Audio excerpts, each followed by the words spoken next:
Hi, it's Mrs. Kraft. Time for book number 3, Jack and the Beanstalk.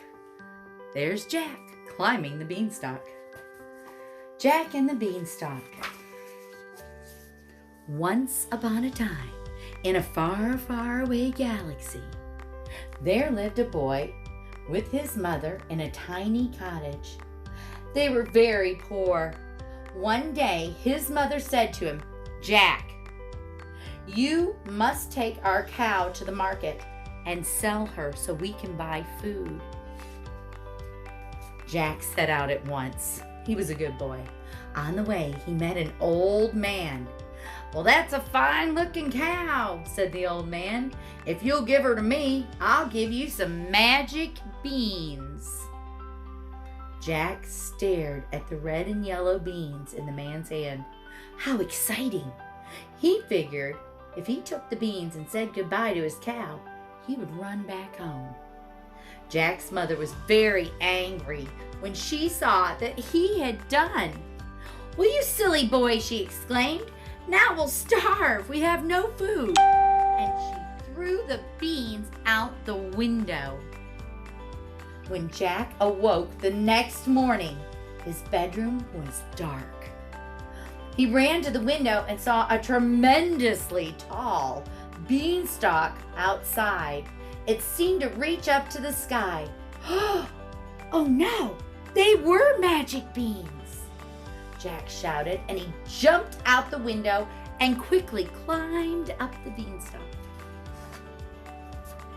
On the top, he saw a beautiful castle sparkling in the sunshine. An old woman greeted him as he hopped off the beanstalk. "Don't go near that castle, young man," she said. "A wicked giant lives there. Long ago he stole your father's fortune and left him a very poor man." "Then I certainly must go get it back," Jack exclaimed, and he strode right up to the castle door. The giant's wife answered his knock. "If you want food, I'll give you some," she said, "but you must hurry. My husband eats little boys for breakfast." She gave Jack a slice of bread as big as the top of a table. But even as he ate, there was a great noise outside. Jack leaped into a skillet to hide, just as the giant entered, bellowing, "Fee, fi, fo, fum. I smell the blood of an Englishman. Be alive or be he dead, I'll grind his bones to make my bread." He bent down and he peered under the table. "I smell boy." Oh, nonsense," said his wife. Eat your breakfast, grumbling. The giant sat down to 10 roasted oxen and 4 barrels of milk. And then he shouted, "Wife, bring me my magic hen." Well, his wife hurried to obey. "Lay, hen, lay." The giant and the hen laid a golden egg. There it is. It's very tiny. "Very good," said the giant. And with a mighty yawn, he was soon asleep. At the first snore, Jack popped out of the skillet, snatched up the hen, and ran off. When he had climbed back down the beanstalk, his mother gasped with wonder. "Jack," she exclaimed, "it's your father's magic hen." The next day, Jack climbed the beanstalk again. "I'll give you a bite," said the giant's wife when she saw him. "But hurry, the giant is in a terrible temper. Somebody has lost his magic hen." Jack was eating a tart as big as a fish pond when the castle began to shake. He leaped into a butter churn just as the giant entered, bellowing, "Fee, fi, fo, fum. I smell the blood of an Englishman. Be he alive or be he dead, I'll grind his bones to make my bread. Don't tell me you smell that boy again, said his wife. Sit down, I'll make you your breakfast. Muttering to himself, the giant gobbled 12 roasted pigs and 6 dozen eggs. Then he shouted, Wife, bring me my harp. Quickly, his wife did as he was told. Play, harp, play, commanded the giant. And the harp played such beautiful music that it lulled the giant to sleep.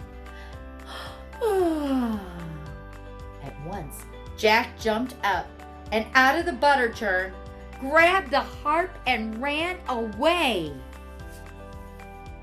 When he reached the bottom of the beanstalk, his mother was waiting.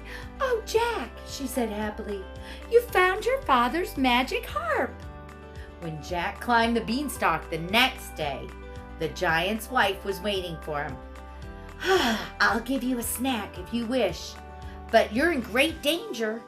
The giant lost his harp yesterday, and he's in a terrible, terrible mood.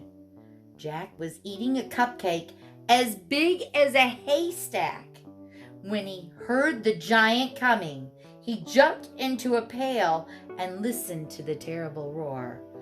Fee, fi, fo, fum, I smell the blood of an Englishman.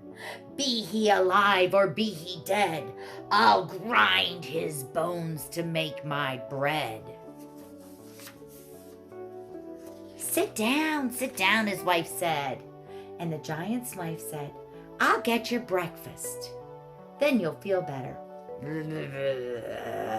Mumbling angrily, the giant ate 15 roasted ducklings and 200 sausages. Wife, he growled, fetch my gold. That will cheer me up. For a long time, the giant played and played with his gold pieces. And when at last he closed his eyes, Jack jumped up out of the pail and snatched all the gold and ran. But the giant had been only pretending to be asleep, and with a roar, he leapt to his feet. I told you I smelled, boy, he bellowed as he raced for Jack.